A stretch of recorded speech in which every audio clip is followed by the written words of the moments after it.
Bien, je vous remercie de vous asseoir. Nous allons commencer le séminaire. C'est l'heure. Et j'ai la très grande joie aujourd'hui d'accueillir David Poeppel. I'll switch to English to mention that David Poeppel is a research director at the Max Planck Institute in Frankfurt. Thank you. I was not sure suddenly. Frankfurt. And this is a very new venture by the Max Planck. The Max Planck have a visionary attitude to science, and this is a new venture which is called the Institute for Empirical Aesthetics. So think about it. We have a brain scientist collaborating with humanities professors to try to define what makes something aesthetic, pleasurable, but also looking at analyzing the structure. And I think this is mostly what we are going to hear about today, analysis of the structure of the language system and spoken language comprehension. David is a very famous first user of techniques such as magnetoencephalography and electroencephalography to study high levels of brain function. He's also a major defender of the idea that brain oscillations play a major role in computation in the brain. And so thank you, David, for coming to tell us about it. Thank you. Is the microphone turned on and you can hear me? Thank you so much, Stan, for inviting me. And let me apologize that I'm speaking in English. I feel it's uncivilized, especially in current political times. It would be much more appropriate to speak in any other language than English, perhaps. Unfortunately, my French is not good enough to speak about research, but you can ask me questions in other languages. You're very lucky to have courses like this here and to have Stan here, who's of course a leader of cognitive science and an architect of many of the ideas we investigate. So I'll try to give you a view of what's ostensibly a very simple conceptual problem and try to show you a little bit of incremental progress or models or hypotheses. As you know, they surely must be wrong, because everything is more complicated than we think. But I hope that they're wrong in an interesting way, in a way that moves us forwards into exciting direction. So I'll try to build the story for you kind of incrementally, much like language processing goes, and show you where I think there are openings for contemporary research with new techniques and new ideas. So the central topic is about spoken language comprehension, which, if I'm speaking clearly and in a reasonable way, you're currently doing. So stuff is getting to your ears. So let's start with a very simple example. So here's the example of the sentence. Let's take a sentence like, cats and crocodiles don't play together, which is true. And so you see up here, this is a waveform of sound. This is the sentence as it exits my mouth. Becomes a mechanical vibration in the air, and something like this reaches your ear. Right? So it's just a waveform of air, which is pretty amazing, and it has to be translated into abstract properties in your head. So the things we have to do as you hear me say anything at all is take this from an input of the ear, this kind of information, and then extract all kinds of subtle signals. So for instance here, is the sentence written down in terms of the details of the sound structure. So here, cats and crocodiles don't play together. And if you analyze, so this is the time axis. So the sentence is about 3 seconds long.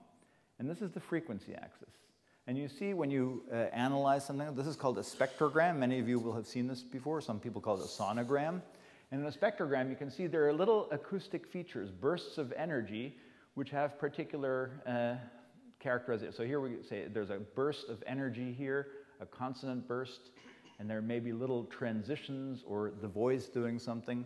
And the traditional way of analyzing this problem is to go through and say, oh, my brain, my ear and brain have to take this apart and identify all the little pieces and then pull out the information like that this acoustic segment corresponds to cats. And this acoustic segment corresponds to the word crocodiles, and so on and so forth. You get the general idea. So you have to do some very fine-grained analysis. On the other hand, clearly you're not very interested. You're not sitting here to understand, that there's a single vowel and that there's some voicing here or that there's some burst of sound. What you're interested in is taking the words, identifying them, and concatenating them into some structure that you interpret.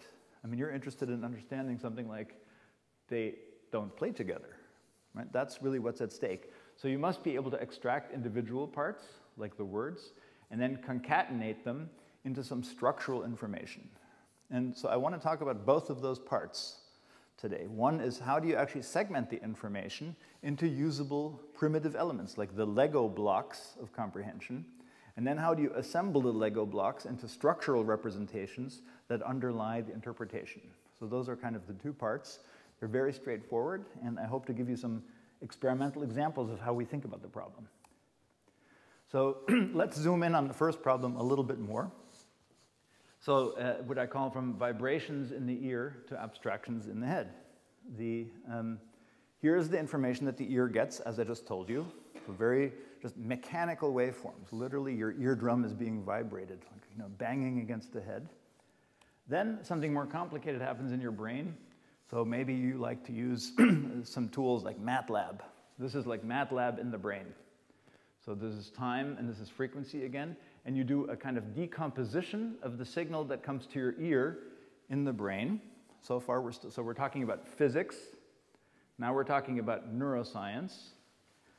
Now we're talking about magic. And next we're talking about linguistics. So here's, for instance, to stay with the example of cat, here is the word cat decomposed into its formal linguistic representation.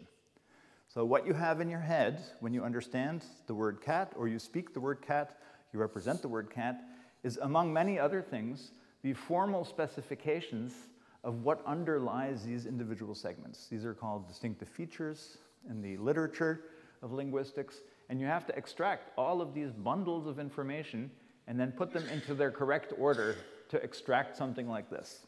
So we've gone from physics to neuroscience to linguistics, and we're, of course, missing some intermediate step. I mean, how do you get from one kind of information to the other kind of information? That's one of the challenges. Now, lest you think I'm a kind of dour formalist, when I say cat, obviously you also get cat things. So the meaning of cat stuff, right? So you represent a little cat, a cartoon of a cat, but also words like cat woman, because it's related to cats, is activated automatically in your head, or caterpillar, which has nothing to do with cats, but starts with the syllable cat. So when you hear this, all this information is automatically activated in your head. So our job is to figure out, how do you go from this continuously varying waveform to your ear up? This is unfortunately not a super great pointer. There we go. That's powerful. So how do we go from this continuously varying wave, there's no breaks in there, to something that's segmented and discretized in some specific sense? It's not so clear how to do that. And that's one of the things I want to show you a potential solution for. Now, the other part of the problem is, of course, once you have all the building blocks, how do you put them together? I mean, you need to put them together into larger units that underlie interpretation. So depends on the theory of structure building, and this is a very contentious area of research at the moment.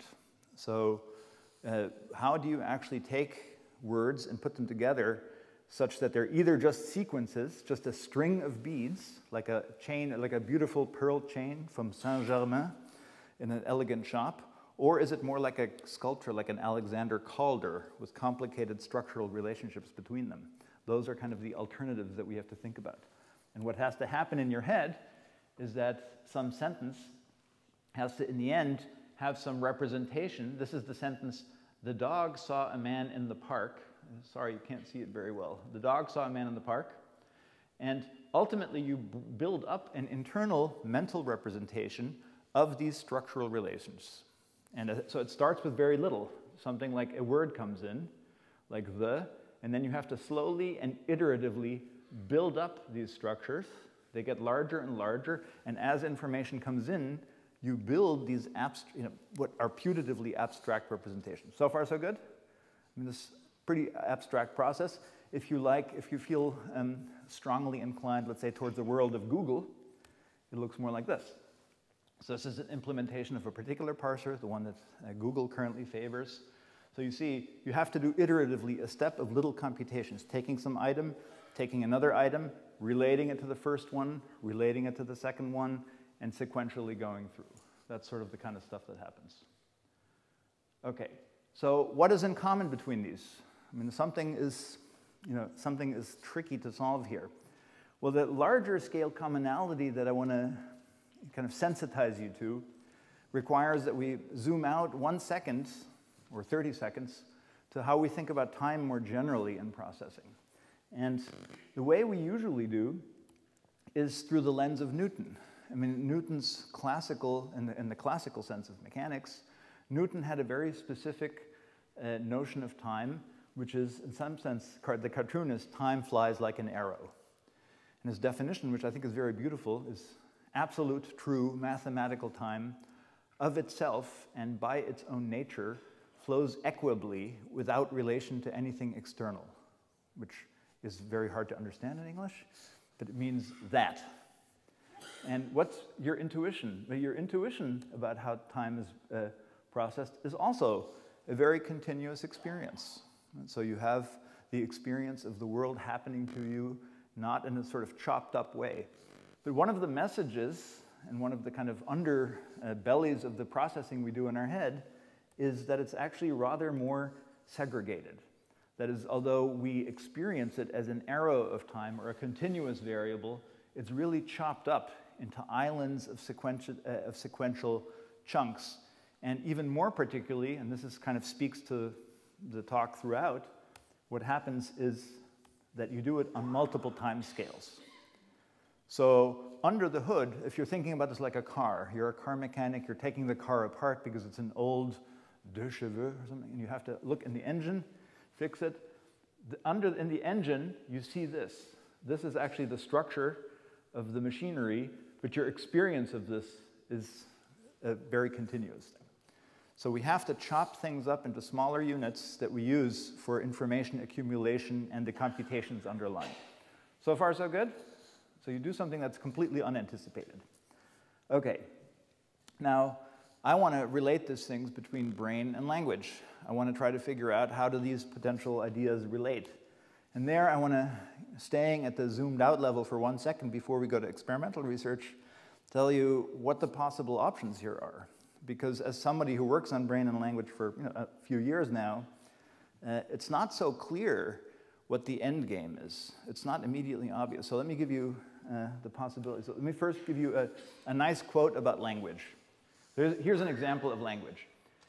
Anyone who seriously approaches the study of linguistic behavior, whether linguist, psychologist, or philosopher, or neuroscientist, must quickly become aware of the enormous difficulty of stating a problem which will define the area of his investigations and which will not be either completely trivial or hopelessly beyond the range of present-day understanding and technique. I think it's a good example of language, and it's actually from a very famous article.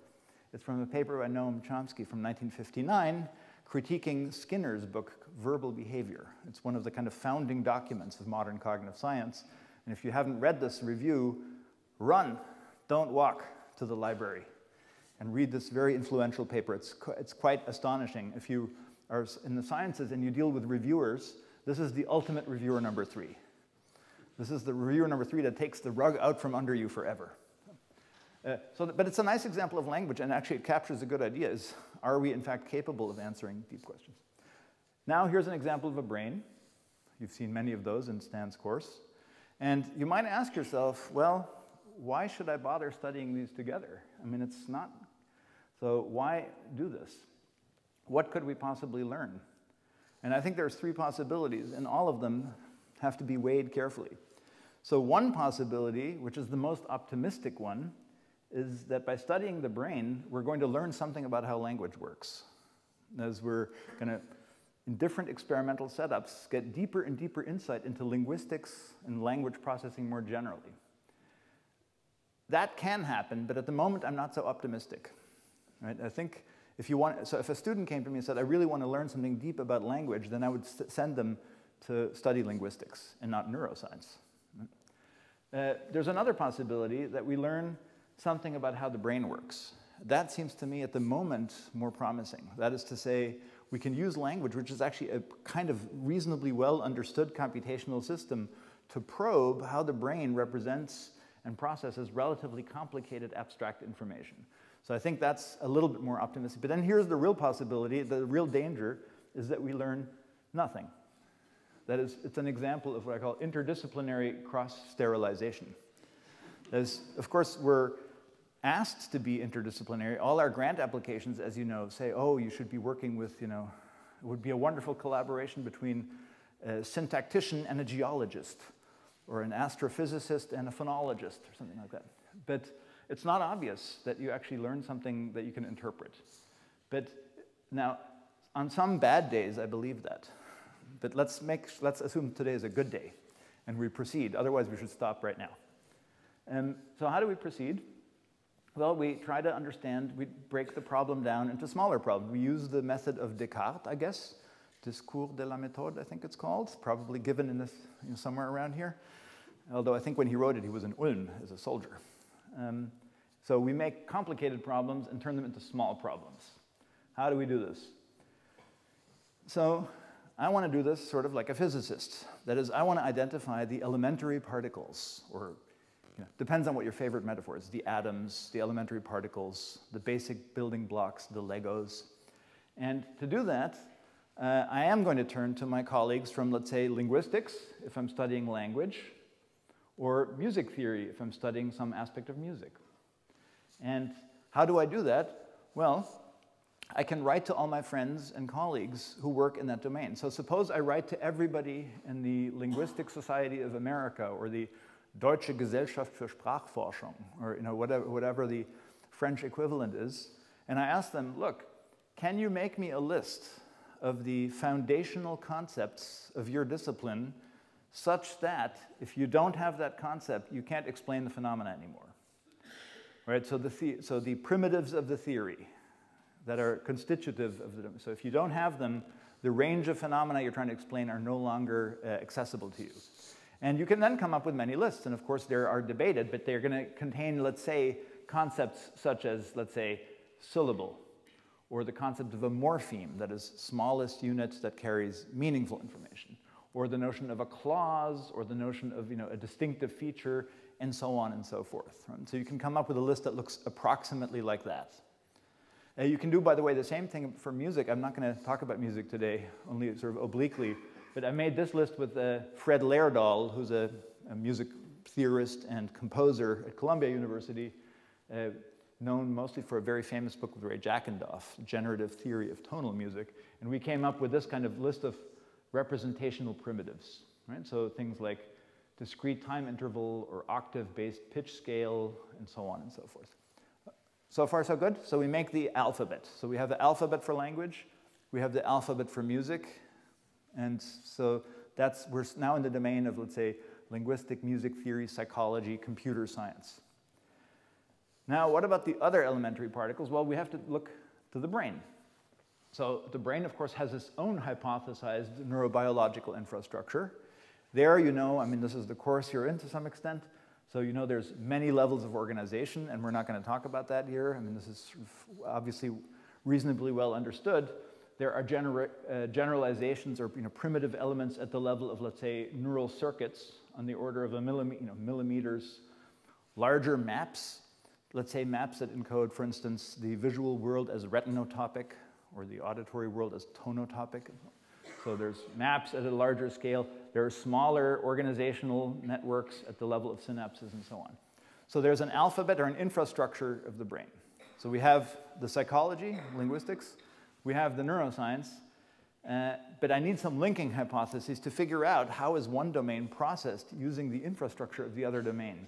And so today I'll turn to, simply as an example, is the intermediate level, and here I'm adopting as a kind of conceptual framework the way David Marr, the computational vision expert, subdivided complicated problems into a kind of computational level of analysis, what are you trying to solve?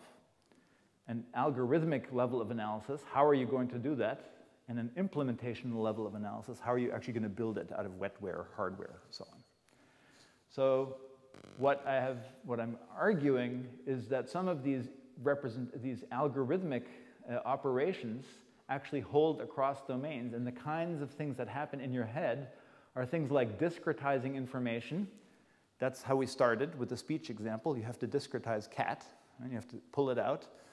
Building hierarchies, or grouping operations, or processing over multiple scales. And so now I'm going to turn to some experimental work, and not very, not fun, I hope fun for you to understand and to follow along, that make arguments for why these are basic computations or basic operations that can begin just by hypothesis to form some linking hypotheses between the humanities parts of the work and the neurobiology. So that's where we're going. Still with the program? Still good? Okay, now, how am I going to tie it all together? The concept that I'm using was Stan mentioning earlier is one of the ideas I've been thinking about for a few years, the concept of neural oscillations. So neural oscillations, you can have kind of a technical interpretation and a non-technical interpretation. Let's start with a non-technical interpretation. It's information that you record when, here's a brain plugged in electrically, and when you record it, you see signals from the brain varying at different rates. And so informally, you might think of this as the brain breathing. So these are different rates of information. So there's shallow breathing or fast breathing, and there's slower breathing, and there's very slow breathing. So when you record a brain using an electrophysiological technique, like EEG, MEG, electrocorticography, so recordings from the surface of the brain in a clinical context, or in animal preparations, local field potentials, this is the kind of signal you see. And more particularly, what you see, and this we'll get into in a little bit more detail, are signals that look like this, that have this great regularity. They're called oscillations because they oscillate, right? So when you record a signal from the surface of the brain with any of these techniques, let's say EEG, which you've seen before, electrodes are glued to your head, and you measure voltage differences. Very straightforward, very cheap, widely used, extremely effective technique. You see a signal like this, right? Up and down, up and down. But we also know that a signal like this is combined out of elementary parts of different frequencies. So there are slower oscillations. For instance, here one that we call, in the delta range, so low frequencies. So maybe one cycle, informally speaking, once a second approximately. Then there's sort of intermediate ones, which we call the theta band, let's say between 5, 6, 7 cycles per second, bump, bump, bump, bump, bump, bump, bump, something like that. And then much faster ones. For example, one that's studied a lot is the gamma band in the range of 30 to 50 hertz or something like that. So when you measure from the brain, what you measure is fluctuating activity, oscillating activity at different rates. Very fast ones, medium ones, slow ones.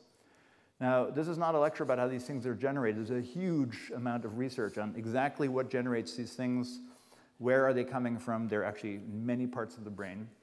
Here is what you should remember for cocktail party, or for white wine party, that there are some things we agree on and some things we clearly don't disagree on. We don't agree. So we agree on, one of the things that's more well understood is that these oscillations have some kind of homeostatic functions. That is, they keep the operating system in a functioning intermediate regime. So these are, the origin of these things are fluctuations of current flow across membranes. And they keep it, essentially you can think of it as keeping it from being epileptic. So that's not controversial. Controversial is that this kind of brain activity is exploited for computation in the brain. That is, it's actually a feature, or it might be there for homeostatic function, but has clear consequences for processing, for perception, for cognition, and so on. That's what I'm going to adopt. I'm going to adopt that these two are kind of reasonable hypotheses. But there's a large range of colleagues, quite a few of them here in Paris, not so far away, a few blocks up, who think that it's completely not reasonable. That is, that oscillatory activity in the brain is simply epiphenomenal. That is, that the exhaust fumes of cortical computation. So, you're driving along and then you're just, I don't know what that's called. In German, it's the Auspuff. Literally the exhaust fumes. So if that's true, then we shouldn't be working on this, right? That would be unhappy. But let's assume that these are reasonable things. Okay, so we have some big problems. We have the problem of how do you segment speech. We have the problem of how do you put speech together.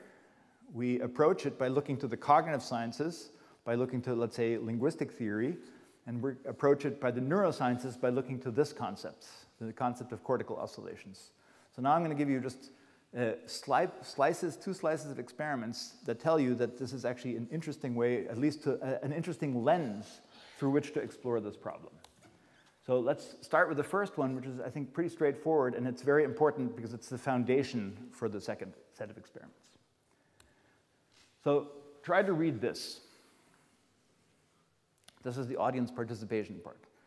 So this is where you should be irritated, right? Because it's annoying. Since there are no word boundary signs in spoken language, the difficulty we feel in reading and understanding the above paragraph provides, and so on and so forth. Now, reading is really cool because it doesn't have this problem. Reading has little signs in between, little white spaces. So what are the white spaces good for? Well, they segment the information for you in a very clear way. They tell you one form of the unitization. So you know where to look and what to group and what to ungroup. But speech is not like that. Speech is like this. So there are no little white spaces in speech, for better or for worse, because we don't speak like this. It would be very annoying. So we have to solve the problem of our sentence, cats and crocodiles don't play together, with no obvious breaks that tell you this is a word, this is a morpheme, this is a syllable, and so on. We have to solve the problem in a bottom-up way, given the signal and given what's in our head. So how do we do that? Well, here's one of the things we've discovered in the last few years. Note one of the features. So classical speech recognition research, and actually all of automatic speech recognition research up to, let's say, 2 weeks ago, where I attended a meeting about this, deals with this kind of representation. So this is, again, time. So this is about 3 seconds of a sentence. This is the frequency of the information in the signal. And the hypothesis is that both brains and computers simply go left to right. They start here, and they take little slices, usually about 20 milliseconds, and they analyze to death these little slices, and then they concatenate them. That is the standard theory. But notice when you see what arrives at the ear and the cochlea, there's actually this big information, these big bumps and valleys. That is what we call the envelope of the signal. So this is a big amplitude deviation. So the signal gets, in some sense, louder, softer, louder, softer, louder, softer, right? So that correlates with basically when your mouth is wide open. When I say, hello, you know, are you awake? Right? So that corresponds with these big bumps. Now, that information hasn't been particularly used. It turns out to be immensely useful, which I want to, in the next 10 minutes or so, convince you of. So what is it? We call it the envelope because it's like an envelope around the speech signal.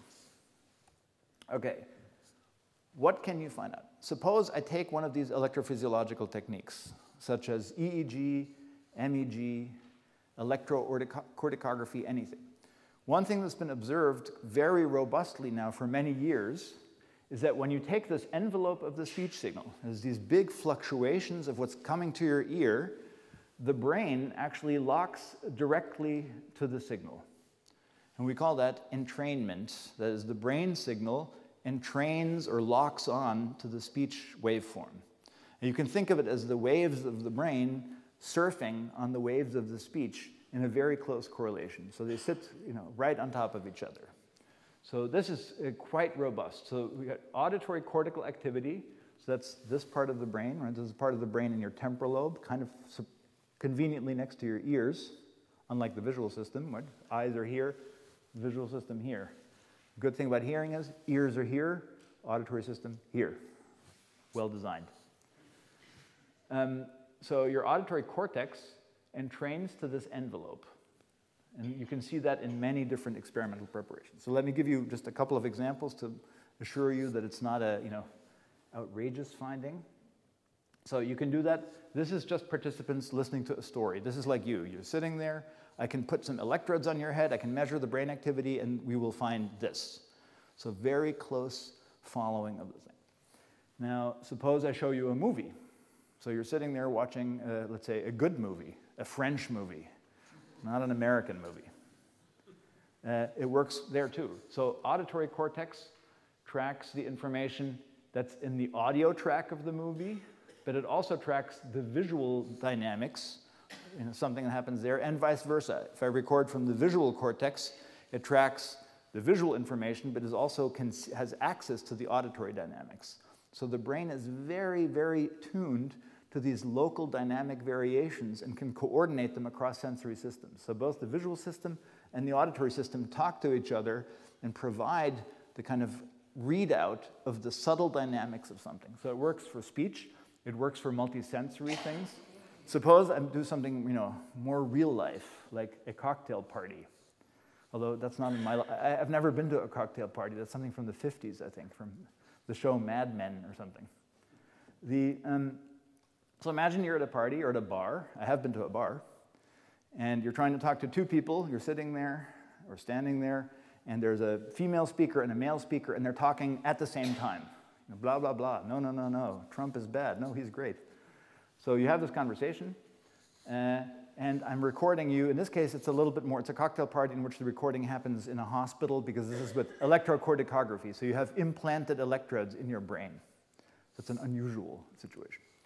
Now I ask you, listen to the female speaker 2 times in a row. So it's the same conversation. So a female speaker and a male speaker saying something, typical experimental work, very boring sentences. And at the end of the sentence, you have to say, give some answer some question. Now, if I ask you to attend to the female speaker, on the first trial, you see the blue line. So this is, 6 seconds of some sentence. And remember, you're hearing a mixture. So you're hearing the female and the male speak at the same time. So your homework is listen to the female speaker and then answer a question about what the female speaker said. You get the blue line. Let's do it again. Second trial. Mixture. Listen to the female speaker. You get the red line. Very close match. Okay, so something, you're really paying attention to the female speaker. Now, identical acoustic stimulus, the male and the female speaking concurrently on top of each other, but now your homework is attend to the male speaker and tell me what the male speaker said in some task, and then it looks quite different, a very different pattern, because you're now entraining to the envelope of the male speaker, not the female speaker. So your brain waves are now attuned or surfing on the male speech waves. Now, when you look at where in the brain that's coming from, how it's organized, it's not in the same places. So you can, for instance, show that the information in the brain signal that tracks both the female and the male speaker at the same time largely comes from the areas around, this is the auditory cortex, right? So the left hemisphere of the human. And each dot is one of the electrodes implanted in the patients. These are patients, that have medically refractory epilepsy. They're being evaluated prior to surgery. And so here's how that looks when you track both of them. But when you track only the speaker information you care about, it's a very different distribution of information. So it's a selective tracking of the attended thing. Okay, so the entrainment by oscillations is very sensitive. It's sensitive to speech. It's sensitive to multisensory things like vision. It's sensitive to attentional manipulations. Please track this, please track that. And there's basically been a huge number of studies on this, using speech, using non-speech, using music. I mean, it's an orgy of studies. I mean, there were 20, 30 in the last couple of years. Now, let's go back to the origin of the question. So we've got this entrainment, which I can show you empirically. Now remember that the original speech idea was you have a signal, cats and crocodiles don't play together, and you relate it to some linguistic representation, like the linguistic representation of the word cat, and of course some semantic representation, like this shorthand is the semantics of cat, which has to look a little bit more sophisticated than a picture from the internet, obviously. But what we've now learned is that this envelope information, these big digressions, actually do something very different, seem to be relevant, and on the basis of that, we've developed quite different models of speech recognition. This is one that I've developed with Annelise Giraud, who actually used to be here in Paris. She's now in Geneva. And my colleague Odette Gitza from Boston University, which is a more computational implementation of these ideas. So the idea is that these neural oscillations actually interface with the input. And I'll give you one very brief example of it. So the idea is as follows. Here is the speech waveform, just me saying something, continuously varying information. That elicits an activity, or spikes or action potentials, as we call them, in the pathway of the auditory system. So it goes from the ear up the food chain that is in the auditory brainstem, the different nuclei of the auditory brainstem, elicits bursts of activity. And these bursts of activity, as they come up the auditory pathways of the brainstem and the cortex, interact with these oscillations. So here you see examples of oscillations, some that are a little bit slower. So these are in the theta range. So let's say about 5 times per second. 1, 2, 3, 4, 5, 1, 2, 3, 4, 5, roughly like that. And then much faster ones. So this input that the speech generates interacts with these intrinsic oscillations. That's the breathing of the brain. And that input actually resets these oscillations. It says, the oscillation is happening, it's breathing, it's going 1, 2, 1, 2, 1, 2. And then the input comes and bangs against it and resets where it starts. So it's like making a new window. It says, start again, start again, start again. And each cycle of this oscillation defines a time window. So that is how we think about it. Now, what's the consequence of this? Just like in reading, if this is true, it allows you to actually make little white spaces between the information you interpret. So you come in as a continuous spike train, all kinds of information of the auditory system, but your job is to decode the individual chunks of information. And this is one way to actually make discretized chunks of spikes that you can then decode or read out for subsequent process. So this is a slightly more involved thing. Now, what does this mean? Now comes a first public service announcement, something you will want to know. So I'm carrying on about the envelope. You have an envelope of information. Your brain locks onto it. Who cares? I mean, this is some kind of weird feature some neuroscientist thought up. Well, let me tell you that the envelope is super useful. If you calculate the envelope, for instance, for different languages, here it is for Mandarin, English, French, it's always the black line, you can figure out how regular or irregular does it work. So what are the fluctuations of the envelope? Is there any regularity to it? These are languages that are quite different. So French has one kind of temporal structure that's, this is highly debated in the literature. It's more syllable timed, it's called. English is stress timed. Chinese is a very different language. It is just a very simple consonant vowel structure. But you can calculate how much does this rate change. Is the envelope interesting in any way? I won't tell you the details of how to do this, it's not so interesting. But let me tell you this, which I do find surprising. When you just look at the physics of the signal, the physics of these envelopes, it's extremely regular. I mean, this is not just now on a few sentences, this is now on hundreds of hours of speech, so a very large sample. So this is called the modulation spectrum. So how often does something get loud and quiet and loud and quiet? And if you look at it, it has a very clear, narrow peak. And this peak is between 4 and 5 hertz, so between 4 and 5 times a second. And it doesn't matter whether it's sentences from a kind of artificial thing, conversations, interviews, dozens of hours of audiobooks. So just on the mean, although of course each individual sentence has some shorter and some longer parts, it's highly regular, extremely regular. And you might ask yourself, for the different languages, it's the same. So it's cross-linguistically extremely regular. Now, one more thing, you say, oh, that's 3 languages. No, we can do it for all kinds of languages. So the mean rate of the physical signal changing in large corpora is between 4 and 5 hertz. So now if anyone asks you about the physical rate of speech, this is not yet the syllabic rate, this is the physical rate of speech, it's between 4 and 5 cycles per second. That's on average how fast you speak. It can be a little bit slower, and it can be a little bit faster, but you stay within a pretty narrow range, because in part that's constrained by how you move your mouth, and in part by the operating system of your brain.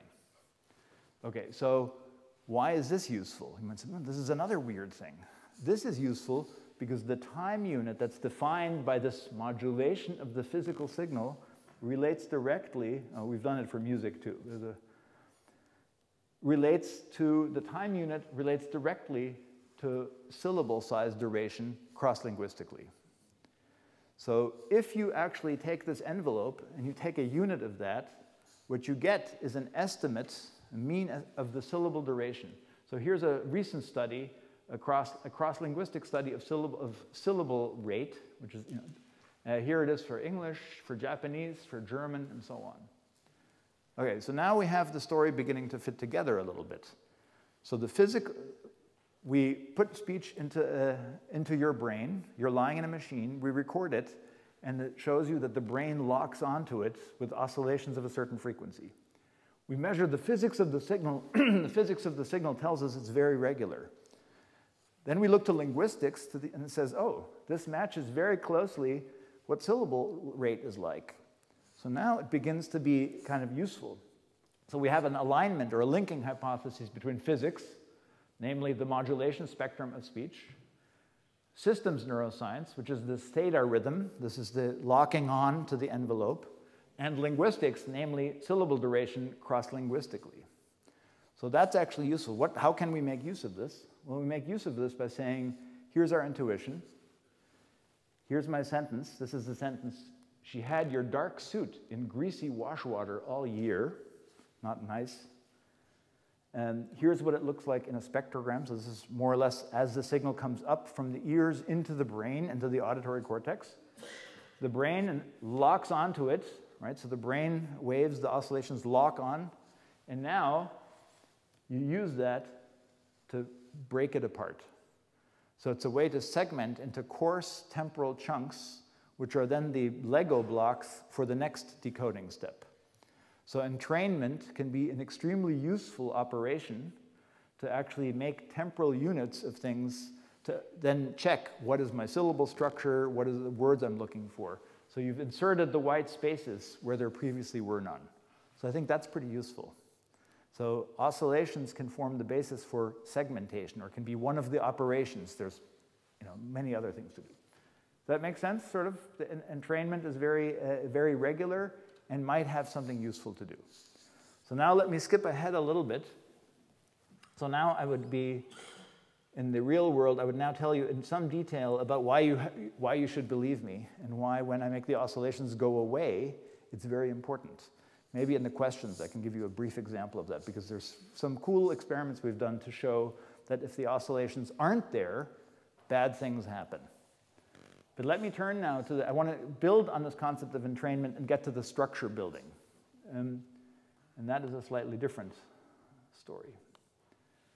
So I first talked about you have to segment a continuous stream, but that's only part of the problem. I mean, really, I want to take connected speech, which is what most stuff is, and then actually figure out how to build it into hierarchical structures, which is what I'm really interested in, because that's what I actually interpret psychologically and linguistically. So this is an experiment that was really worked on most energetically by Nai Ding, who's now a professor at Zhejiang University, and Lucia Meloni, who was at NYU and is now at Max Planck. And it builds exactly on what I just told you. So if you understood entrainment, that is, brain oscillations lock to a rhythm of the signal, you'll appreciate this. Okay, ready? Next, so different kind of experiment. So here's a sentence. The sentence is, they went on vacation. The red thing is the envelope, as I told you before. And we know that when you track the envelope, as I just told you, you get a very nice estimate of the kind of early aspects of phonetics. That is, you break into roughly syllable-sized chunks so you can decode and look for lexical information. So that works very nicely. But of course, I'm interested in, let's say, word-level information or syntactic-level information. And on these higher order levels of representation, there are no cues. Nobody tells you that this is a constituent. That has to come from somewhere else. So can we actually extend our notion of entrainment to the issue of structure building? Very different kind of problem. So here's the rationale of this experiment, which is actually quite simple. You'll see in a second. It's deceptively simple. So here's a sentence: lovely kids eat apples, at the syllabic level of analysis. And I just told you that the neural code for each linguistic unit must change at the rate of that linguistic unit. So suppose I play you that sentence very regularly: lovely kids eat apples, at some fixed rate. Then whatever is doing the coding, the encoding, and the decoding of that information must be commensurate with this rate. However, if I arrange the items that there are higher orders of information, they must happen at different rates because their information is changing at different rates. So the rationale is, can we use this concept of entrainment to actually find entrainment to stuff that's in your head, that's not in the signal at all? So we know this is correct. We've already done this experiment. You entrain to the physical signal. But what about to the higher order aspects of representation that are not in the signal? Right? So is that even plausible? Can you use the method of entrainment using brain oscillations to information that's not in the stimulus at all? It means you have to build it. So here's the experiment. So we did this experiment at this point in a bunch of languages, but the original version is in Mandarin and English. So let me first show you this. So we build sentences like, for instance, dry fur, rubbed skin, new plans gave hope. And we present them at an isochronous rate. So very weird, very artificial. Word, word, word, word. Moreover, we edit them. We record them individually, and we edit them so that each individual word was very flat and boring and uninformative about its neighbors. So we record the word rubs, we record the word plans, and so on. Then you concatenate them so they're played at a very regular rate.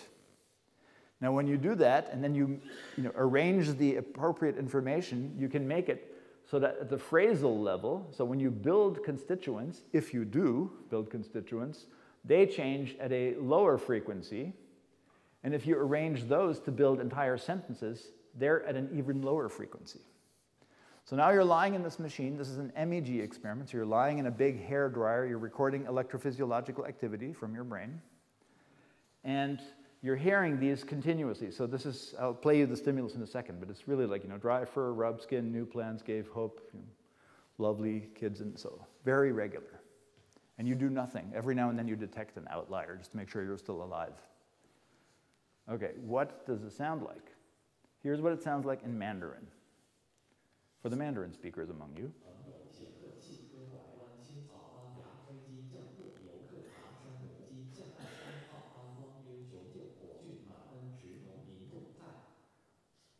I thought that was correct. So very boring. If you do this for an hour, right? Imagine lying in the machine for an hour, listening to this kind of information, and just every now and then executing a task. If this, by the way, for Mandarin speakers, right? Mandarin speakers understand this. Okay, what happens? So we record electrophysiological activity from the entire head, and I just told you earlier, well, the stimulus is happening at a very regular rate, and from all the previous experiments from the last 20 minutes, I told you that the brain completely entrains to that. So if I'm playing it at 4 hertz, I better see something at 4 hertz, otherwise my idea is broken. So we stick some people in, we don't have to worry about that so much. This is what you see. Okay, so this is the part where you go, wow. This is the ooh-ah moment. So here's, let's say, the original stimulus. So this is my little cartoon of the syntax. So this is the sentence. The sentence consists of 2 constituents, like, angry birds plays easily. Each of these cherries is 1 word. And by the way, in Mandarin, the convenient thing is each syllable is also words. It's a good reason to use it. Okay, so this is what you're listening to continuously. When you now look at the brain response in the frequency domain, what do you see? Well, first of all, you see the rate of the syllables in the response, which of course is good because that's all the previous stuff we did. So the rate of the syllable is simply the rate of the stimulus. So since we played the materials at 4 hertz, you get 4 hertz back out. Great news. That's like the reality check. But what you also see, which is remarkable, is peaks at the rate of the phrase, that is, that's always two together, and also a peak at the rate of the entire sentence. So that's one of these concatenated after another. So this looks like your brain is actually tracking information at the syllable rate, the phrase rate, and the sentence rate at the same time, concurrently. It's actually building multiple units continuously at the same time. So that's pretty cool. This is where you should be like, wow, that's cool. Okay. Now I have to convince you that it's not crazy, right? So let me give you a little bit of additional information about the study. So it works very well with each person. So now you're going to have many objections. So your objections are going to be, for instance, maybe it has nothing to do with the structure. Maybe it's really just a series of words. That's how you process things. You have a sequence of items. And what you're seeing is simply some kind of subharmonics. When I give a very strong stimulus at 4 hertz, you actually have a complicated harmonic structure in both directions. You have harmonics here and subharmonics there. Well, that's not it. Okay, so we brought a new bunch of victims to the lab, new participants. They now get this experiment. They get the experiment of only word lists. You may have heard about this kind of change of, experimenting with word lists and structured representations. I don't know if you guys talked about those experiments. So this should be very familiar to you. This is like a shopping list. Eggs, butter, toast, baguette. No structure there. So this is what you see then. You put new victims into the magnetoencephalography machine, and you see, again, a very strong response to the rate of the stimulus itself. Right? So that was at 4 hertz. But you don't see anything at the lower frequencies. So especially not at the rate of phrases or sentences. So it can't have been just some very simple physical model. That is, you extract subharmonics. That's too simple an idea. Okay, let's try something a little bit more subtle. Let's make it a new experiment where we put always 2 together. So now you still have a list of words happening, but always adjacent 2's go together in a phrase. So angry birds, red table, something like that. What happens? Well, you recover the original stimulus. That's like your reality check, your sanity check. Is the experiment working? But you also see, again, the peak that goes with the phrasal rate. So that means you are tracking the building of 2 together. Now let's replicate the original experiment. Make sure we got that right. Okay, good. We get that back with new subjects. So that worked. Now let's try something a little bit more subtle and mix up the structure of the items so that the whole sentence is at 1 hertz, but we change the internal structure. You can do that too. We don't have to worry about it so much. Then you begin to see actually harmonics of the sentence rate, which is interesting. Okay, so far so good? So it's not something simple, and you're tracking something that is not in the stimulus, so you must have brought it to the party. There's grammatical information that you're using to construct information. So let's do a few other things to make sure that we're on the right track. Let's take English listeners now and give them the Chinese materials. So for English listeners, a Chinese sequence is still happening at 4 hertz. It's just an acoustic signal that they can't interpret, so they shouldn't get any of the higher order information, and they get the syllables. Great. So they're tracking the acoustic stimulus, but they're not actually building some mystical structure that's not there. So it really requires knowing the words and the language and the structure building. So that's a nice control. Now let's do yet another thing, because remember, this is the world of reviewer number 3, reviewer number 4, reviewer number 7. Let's make sure it works for English. So here's what English sounds like.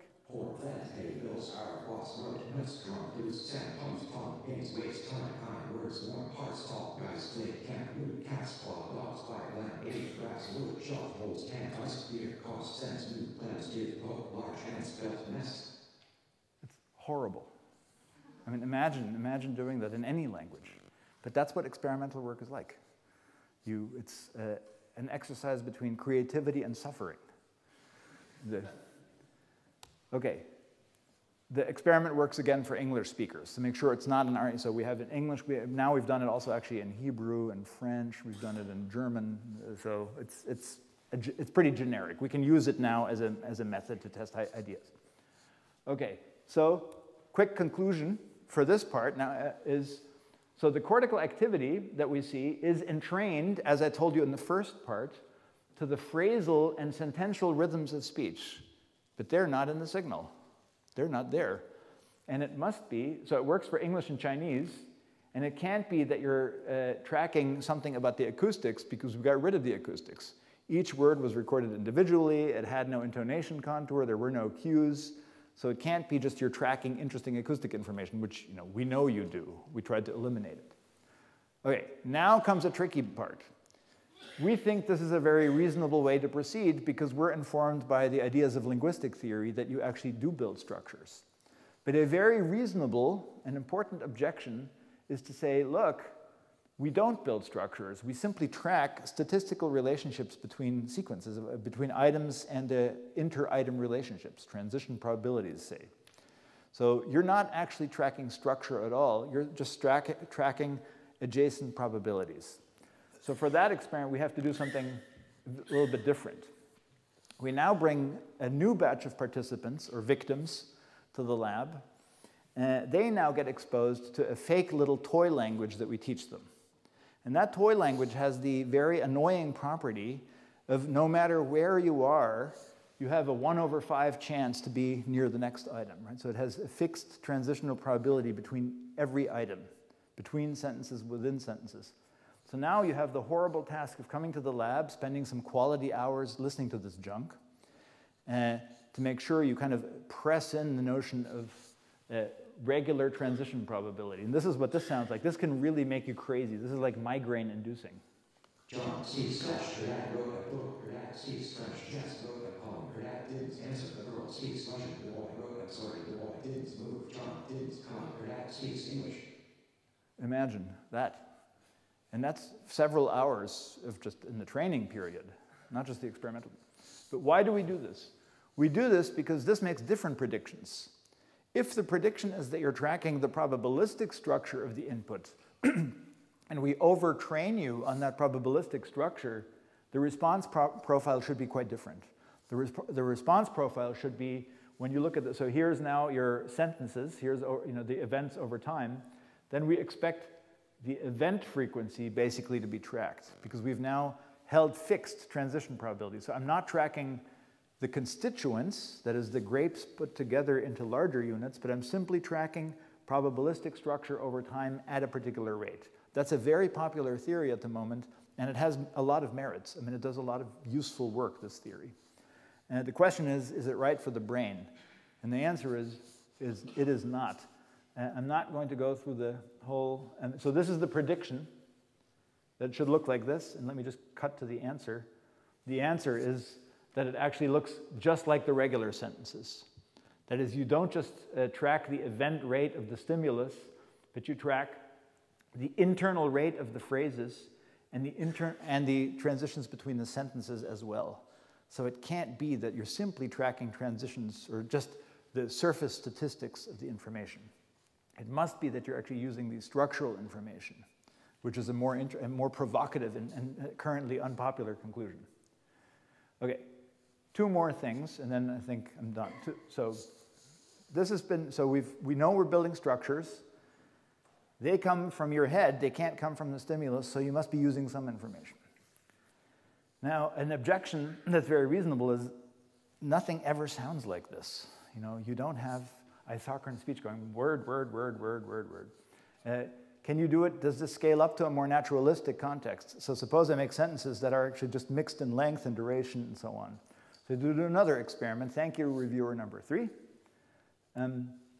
To see if we can track sentences that have different lengths and different structures.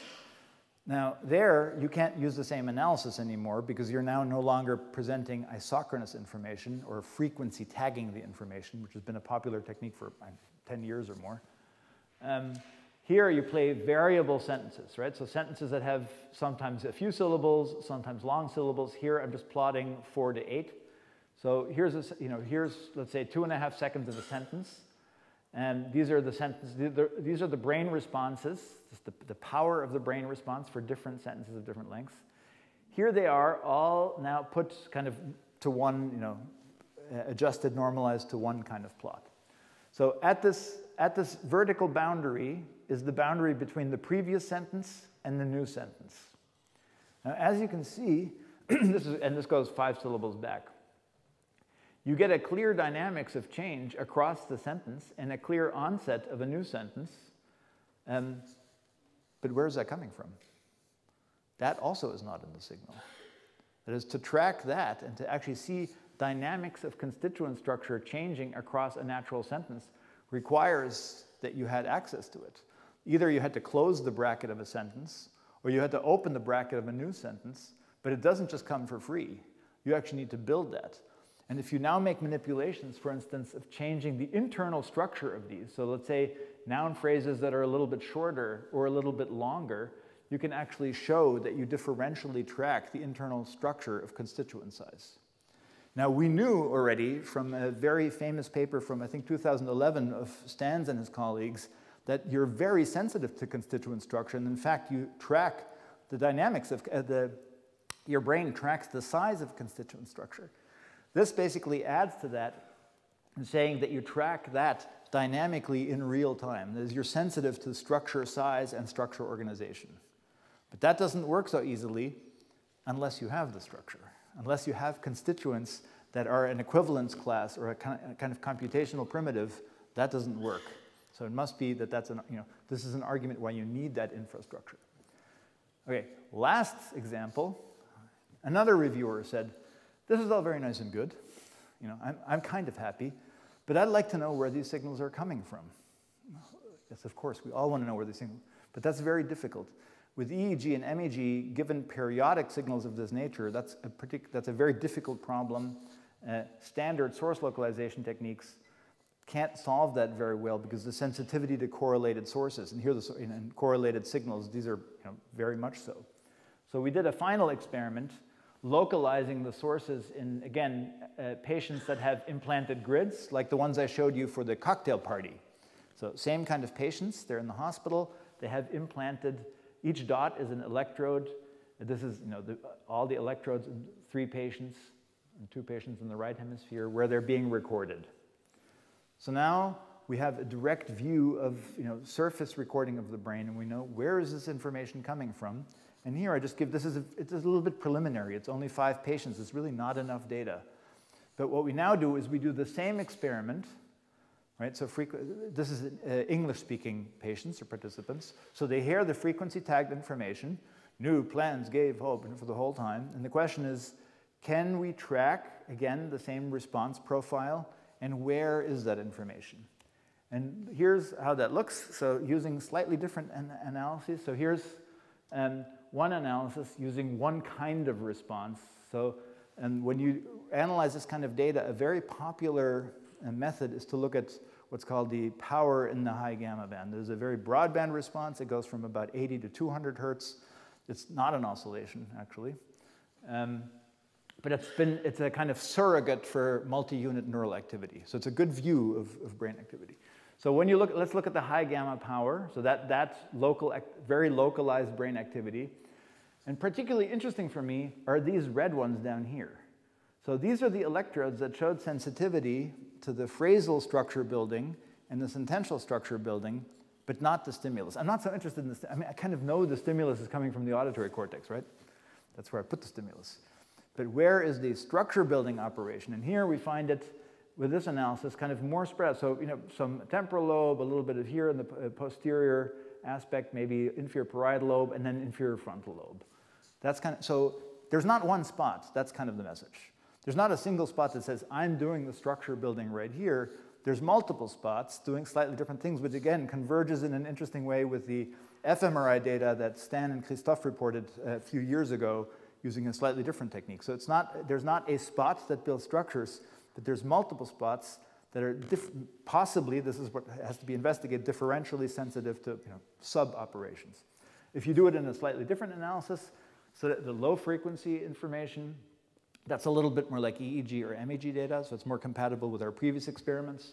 You see, again, a broad distribution. Again, needs much more subjects, much more analysis, but when you look at the red dots that are only sensitive to structure building operations, they're in different parts of the head. There's not a strict localization, but there's lots of places sensitive to the elementary aspects of structure building, which is, I think, an important biological message. Okay, in summary, last point.